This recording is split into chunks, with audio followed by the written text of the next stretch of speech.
الحمد لله نحمده ونستعينه ونستغفره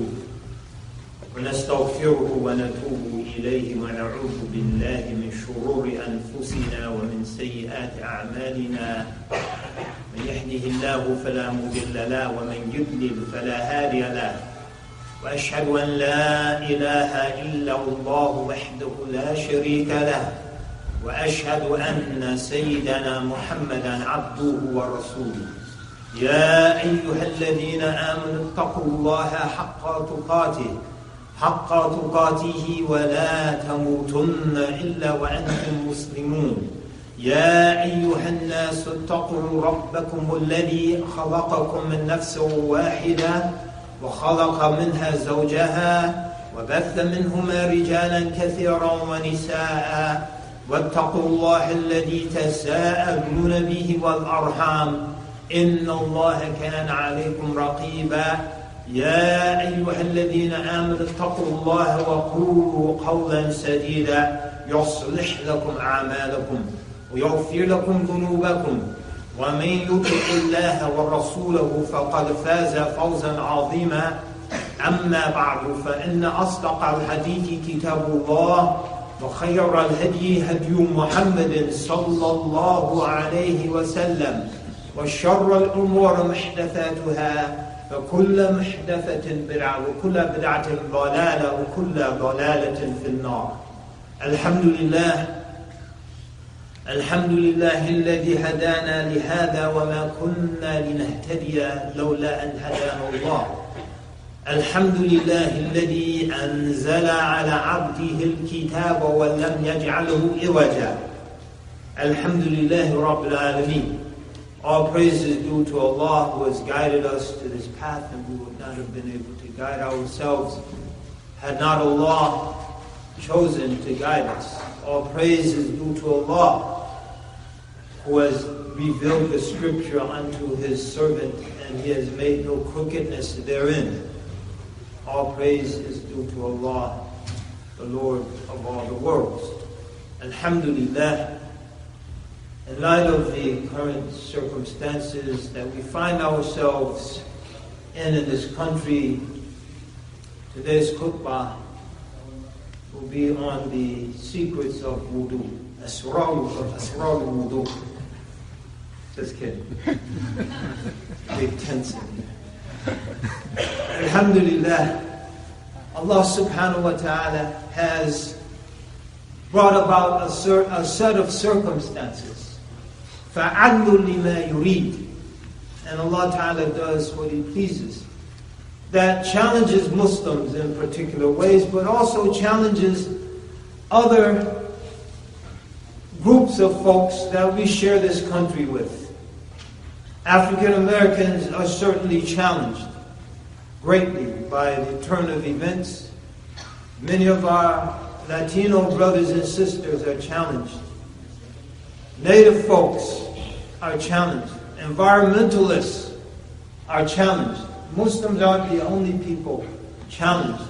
Why? In fact, a whole lot of white folks who didn't buy into the racist dog whistle politics, and certainly the election was more than about race. The outcome far more than about race. But race is a part of it, as it's been a part of American history from its inception. At the very beginning, it was a constitutional debate. How do we reckon the enslaved population who are exclusively African in terms of congressional representation? The decision will reckon a slave as counting for 3/5 of a human being, not in terms of their human worth, that was still zero, but in terms of determining and proportioning congressional representation in the southern states. And so the number of representatives based on population, a slave would count as 3/5 of a man in determining how we will apportion congressional representation. So race is an issue at the very beginning.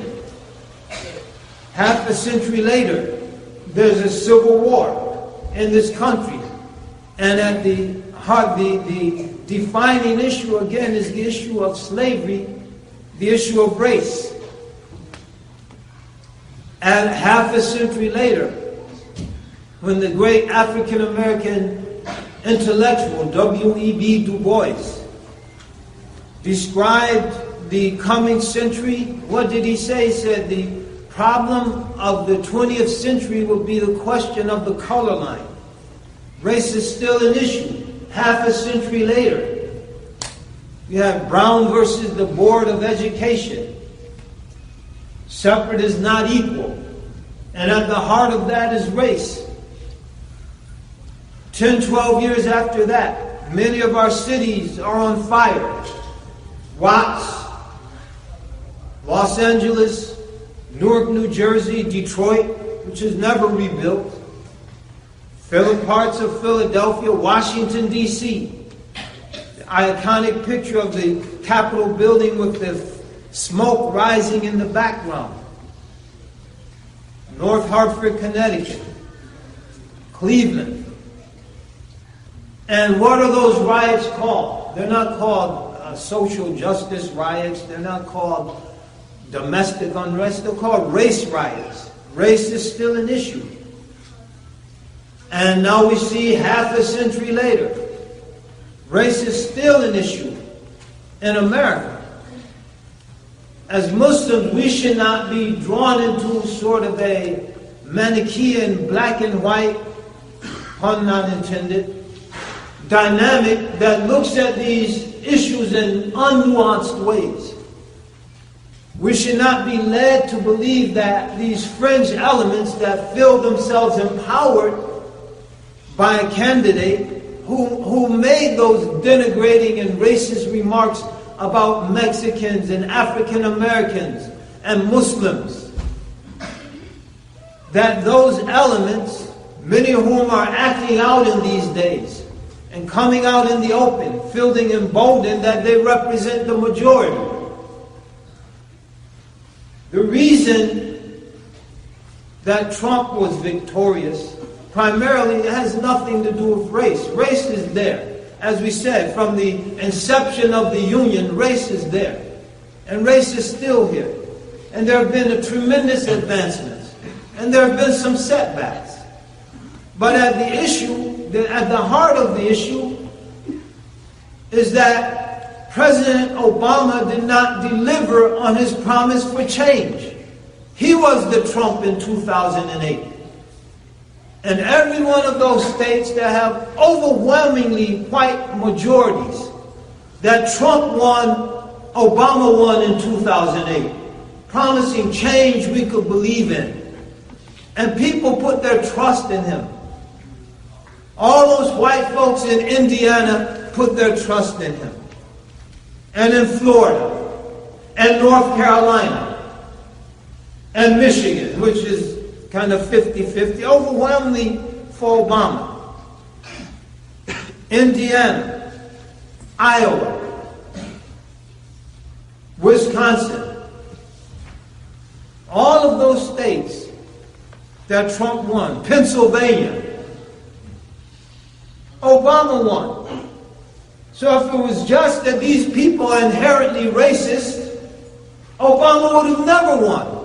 Because they all have overwhelming white majorities. So there's more than race at work here. And as Muslims, we should be cognizant of that. But saying that, there have been some elements, as we said, who have been emboldened by the kind of rhetoric and the kind of wink that they've gotten from Mr. Trump. And as a result, many Muslims are fearful, not all Muslims. Some Muslims understand it's just another day in the hood. Just another day in America.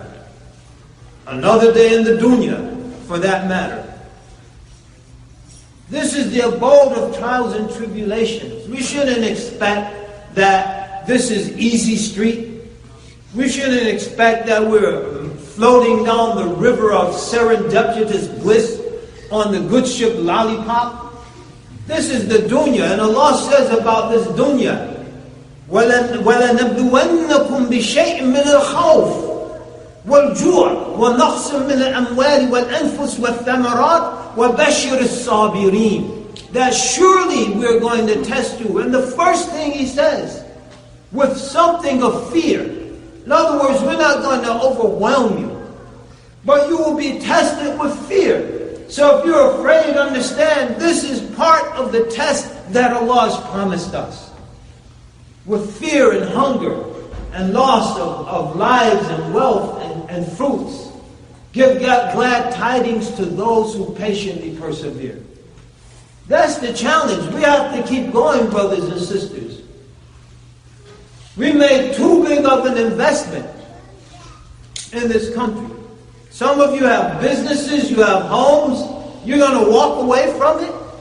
You're not going to fight for it. You're not going to defend it. You're going to just get shaky and panic. فَأَيْنَ تَذْهَبُونَ? Where are you going to go? You're not going back to Syria right now. You're not going back to Palestine. You're certainly not going back to Yemen right now. You're not going back to Kashmir. You're not going back to Somalia. Where are you going to go? W.E.B. Du Bois, he had a very famous adversary who had a different view of how the African American people should approach the issues that were confronting our community after slavery. Booker T. Washington. And one of the things that Booker T. Washington, a phrase he made famous, was cast down your bucket where you are. The water isn't sweeter up the river. The water isn't sweeter on the other side of the ocean. Allah put you right where you are. He didn't say Allah. God put you right where you are. In his case, in the south. Alright, so roll up your sleeves and get busy in the south. And so he founded Tuskegee Institute in the heart of the Cotton Belt.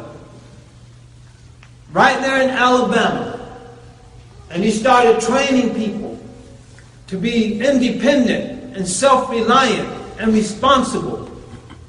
And so as Muslims, we need to cast down our bucket where we are. If Allah put us in America, He put us here for a reason. And He never promised us a rose garden, just like He hasn't promised those who preceded us a rose garden. One of the reasons that many Muslims feel so disenfranchised is because we don't study history. We're disconnected from history. And another reason is because there are vestiges of racism that afflict and affect our own consciousness. If we know the history of America, then we know, number one, that Muslims were here before America was in this land.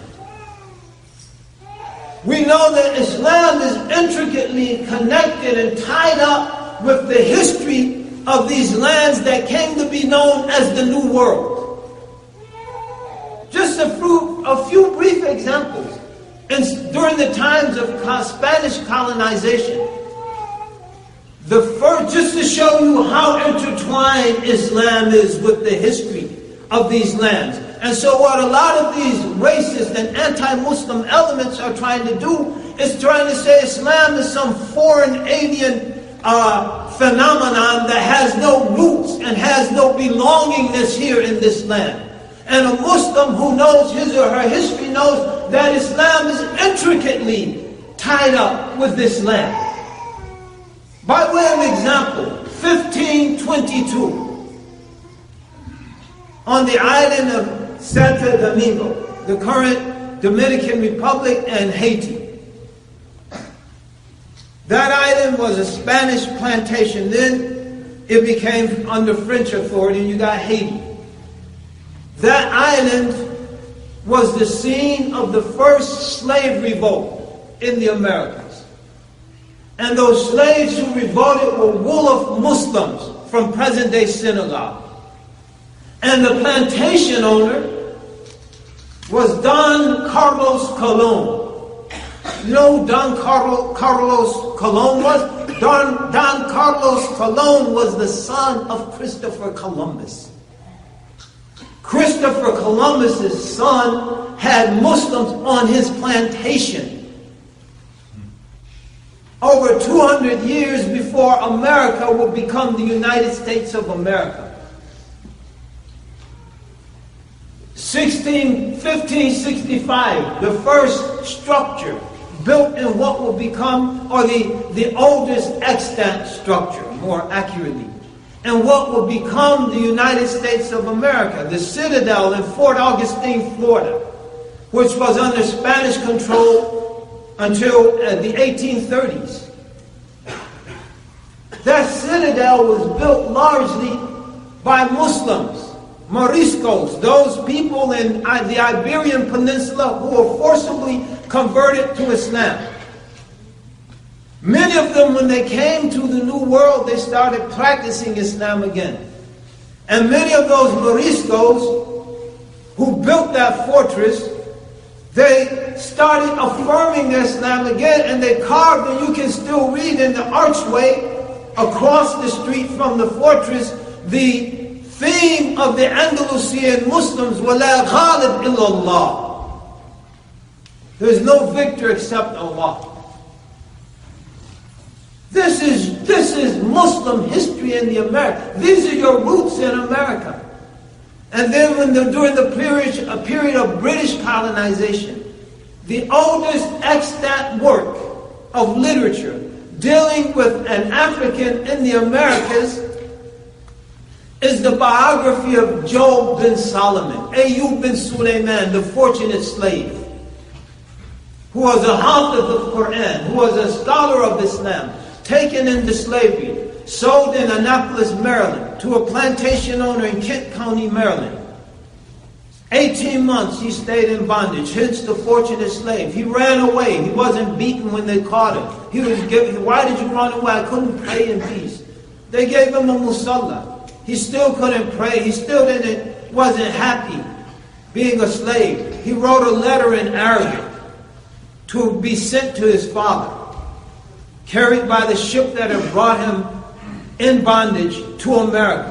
He heard the ship had returned to Annapolis. He wrote a letter in Arabic. The letter reached Annapolis, the ship had sailed to England. The letter was sent to England, the ship had sailed on to West Africa. The letter ended up in the hands of James Bartholomew, the founder of James Oglethorpe, one of the founders of the originally slave-free colony of Georgia. Oglethorpe couldn't read Arabic. He sent it to the Orientalists at Oxford University. They translated. He was so impressed with the erudition of the writer, he himself liberated Ayyub bin Sulaiman, the fortunate slave. And his story, which you can still read, I've seen an original copy of the book in the Schomburg Museum in New York City. He wrote 3 copies of the Quran from his memory while he was in England. And we have pages from that mushaf. This is your history. And we could go on, but time is limited. The point is, many of us don't connect to that history. They recently redid Roots. Where did Roots start? And many of you saw it. If you didn't see it, you need to see it, because it's part of our history. It started in a Muslim village on Jufarai Island off the coast of Gambia. That's where the story of Kunta Kinte starts. Alex Haley traces, random African American, Alex Haley traces his roots. He ends up in a Muslim village. But we don't relate to that history. Those are our roots. At the time of the founding of this country, there are 3 groups that might be considered the original inhabitants of the United States. The white settlers, the native people, many of whom were subsequently killed off in a horrific genocide, and then the African slaves, who probably outnumbered the white settlers. Certainly outnumbered any one group of white settlers. Hence, white people were invented in America. There are no white people in Europe. There are no white people, period. Color of this brother's shirt. But in Europe, there are Gauls and Franks and Goths and Visigoths and Welsh and Scots and Irishmen and women. There are no white people. White people were invented in America so that collectively the Scots and the Welsh and the rest could collectively outnumber the slaves, the black people. There's no black people in Africa. The Wolof, Fulani, Mandinka, Hausa, Bambara, Hawari. No black people. This is a unique American phenomenon. But at the founding of this country, those are the indigenous groups. Of the African slaves, up to 20% were Muslims. So your Muslim brothers and sisters too. Some of you saw or read the Book of the Negroes, which was a fictionalized story of Aminatu, a young Muslim girl taken 9 years old or so, sold into slavery, and becomes instrumental in leading a group of freed slaves from New York as the Revolutionary War was on the verge of being lost, because the free slaves naturally supported the British. And so they fled to Canada, and then they will go on to be instrumental in helping to establish Liberia. Muslim woman. But in any case, 20% of those slaves, that's a conservative estimate, were Muslims. So in other words, your Muslim brothers and sisters, they invested their blood, sweat, tears, and free labor in giving this country the competitive advantage that it needed to become a 20th century superpower. Their free blood, sweat, tears, and their free labor in the 19th century laid the foundation for that. So I don't know about you. I'm not walking away from that investment until that note is cashed. I'm not going to let their sacrifice go in vain. But many of us don't relate to that history because they're not our people. They're not South Asian. If those slaves were South Asian, they'd be celebrated in the Muslim community. They're not Arabs. If they were Arab, we'd have an entirely different approach. They were Africans. And so somehow they're not quite related to us. We have a spiritual brotherhood and sisterhood. It's not based on skin color. And because it's not based on skin color, that original community could accommodate the Arabs, such as Abu Bakr, Uthman, Ali, Umar, radiallahu anhu. And of course the Prophet himself, sallallahu alayhi wa sallam. It could accommodate the Asians, such as Salman al-Farisi.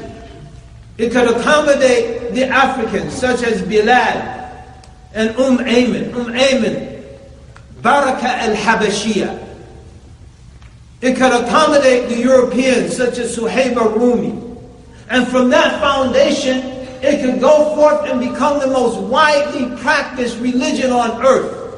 From Mindanao to Morocco, from Siberia and Crimea and Albania and Bosnia to South Africa.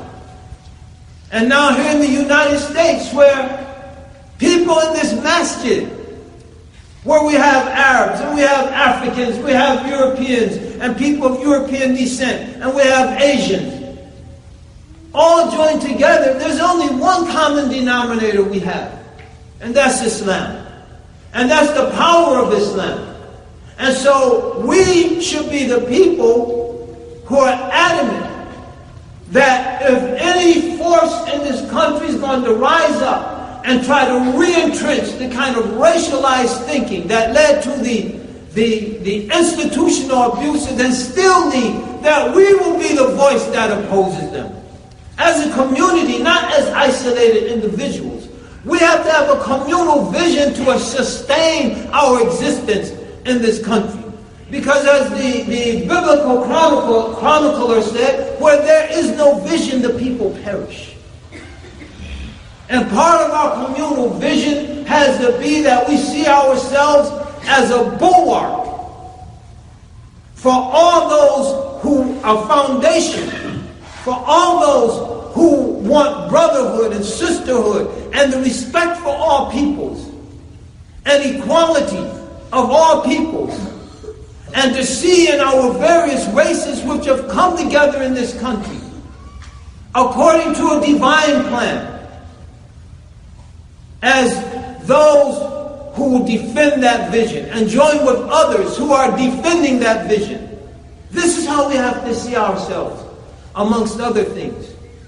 And we have to see ourselves as people who have been entrusted with a mission, and part of that mission is to destroy the racism and the vestiges of racism in this country. And that, of course, takes work. But if we can entertain and foster a vision for ourselves, then we'll feel disconnected. If we can't, on the basis of that vision, connect with those African Muslims who preceded us in this land, by the hundreds of thousands, if not the millions, and who invested their blood, sweat, and tears, and their free labor in building this land, then it will be difficult to see ourselves as having any sort of sense of rootedness. But if we can, we will have deep roots. And those deep roots will give birth to a strong tree. And that tree will provide abundant shade and delicious fruits for everyone in this country to enjoy. And there are some other things we want to mention, but our time is expiring. So we'll say this, that we're not unique. As we said, Allah says He's going to test us with fear. We're not the first Muslim people who've been in a place where they perceived some frightening realities. And Allah Ta'ala says emphatically, وَلَنَبْلُوَنَّكُمْ بِشَيْءٍ مِّنَ الْخَوْفِ. We're not the first.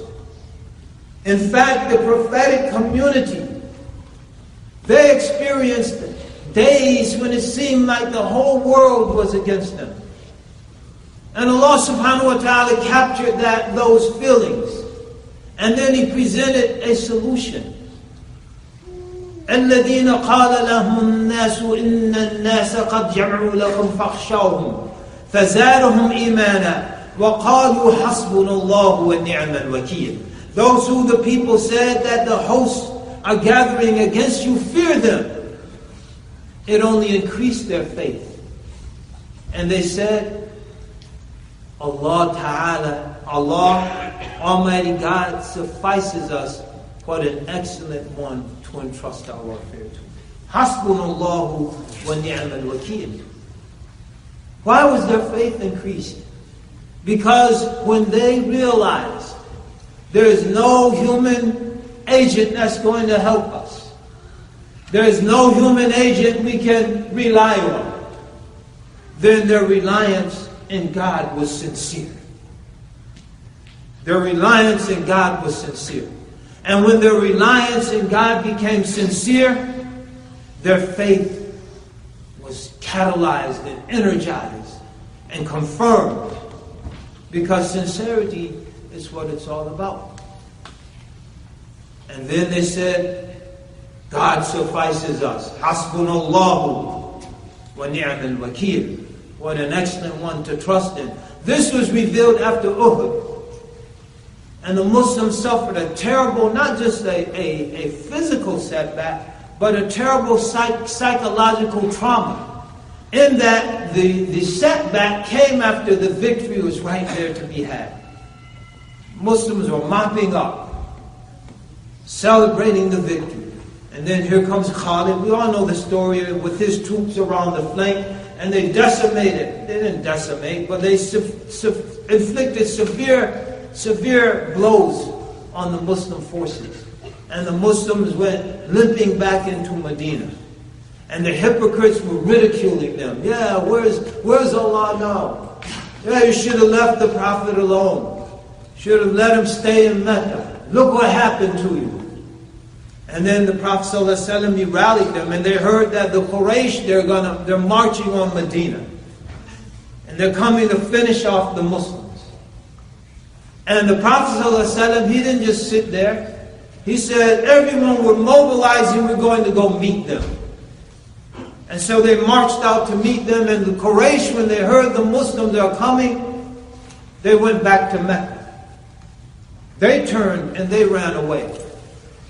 And then what's the next verse? فَانْقَلَبُوا بِنِعْمَةٍ مِّنَ اللَّهِ وَفَضْلٍ لَمْ يَمْسَسْهُمْ سُوءٌ وَاتَّبَعُوا رِضْوَانَ اللَّهِ وَاللَّهُ ذُو فَضْلٍ عَظِيمٍ. And so they camped at that place, Hamra al-Asad, and they shared the company of the Prophet ﷺ, and their spirits were restored.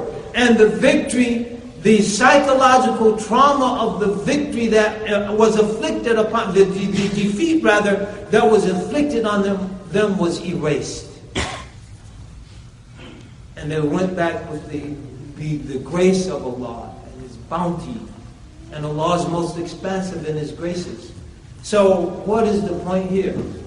We're not in a physical battle. That is not our place. We're in a battle of ideas.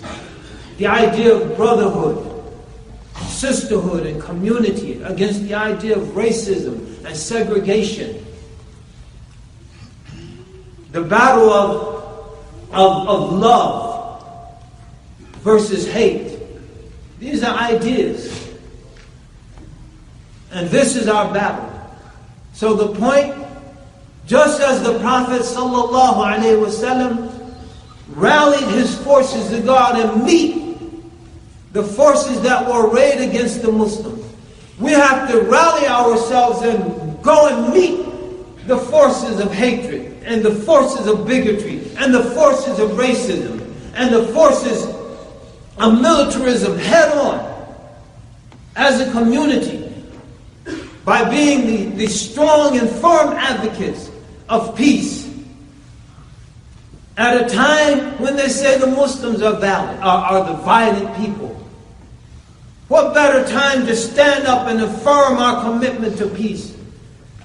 We have to be the people who translate the realities of community that have joined us together in this gathering into a deep-seated, passionate commitment to brotherhood and sisterhood and community where we can all come together in respect and to work not just for the betterment of this country, for the betterment of our world. Who has a better platform to do that than the Muslims? It's not ironic, and we'll stop here because we're over time. It's not ironic that it was an American Muslim, Muhammad Ali, that was able to connect not only with black folks in America as a champion of the African American struggle, but white folks who became a champion of the anti-war movement, which was an overwhelmingly white, young white folk movement. And then as his life progressed with many strata in this country, but also throughout the Muslim world. And then beyond the Muslim world, to the balance of that time what was referred to as the Third World. It's not ironic that Muhammad Ali, as an American Muslim, could do what no one else on earth could do. Because of the way Allah subhanahu wa ta'ala, the circumstances Allah has created for him. Those same circumstances that Allah ta'ala created for him, He's created for us. But for us to fulfill the historic purpose and role that Allah subhanahu wa ta'ala is pointing us towards, we have those who feel that I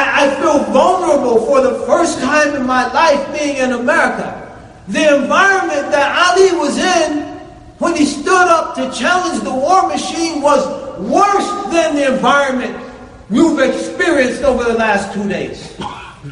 It was worse. So we have to have courage and we have to have faith.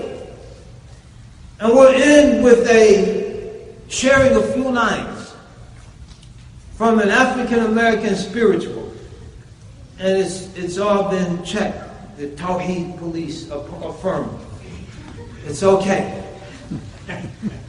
But people who are struggling and sacrificing and watching members of their community being murdered by a terrorist organization, terrorist organizations like the Ku Klux Klan, who were expressly formed for that purpose, to frighten people from standing up and exercising their rights to vote, and for taking and assuming their citizens' right, seeing how much the community was empowered during Reconstruction, to roll that back.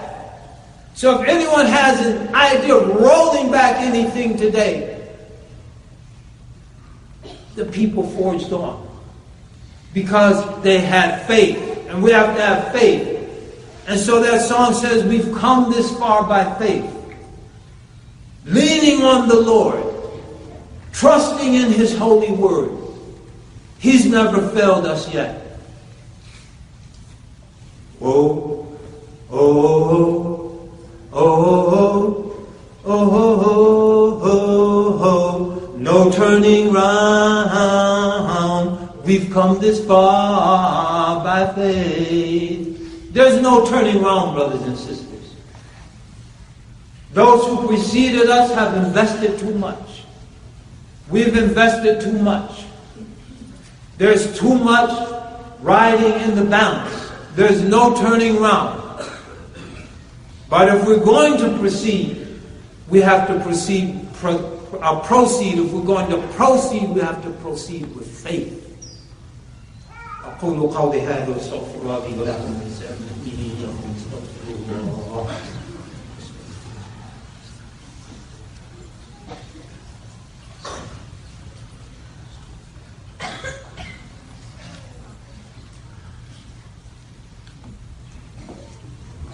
الحمد لله رب العالمين والصلاة والسلام على سيد المرسلين سيدنا محمد وعلى آله وصحبه وسلم تسليما كثيرا. إن الله وملائكته يصلون على النبي يا أيها الذين آمنوا صلوا عليه وسلموا تسليما. اللهم صل وسلم وبارك على سيدنا وحبيبنا محمد وعلى آله وصحبه وسلم تسليما كثيرا. الحمد لله رب العالمين والصلاة والسلام على سيد المرسلين سيدنا وحبيبنا محمد وعلى آله وصحبه وسلم تسليما كثيرا. Alhamdulillah, may Allah Ta'ala bless everyone in this congregation, bless your families, bless your loved ones.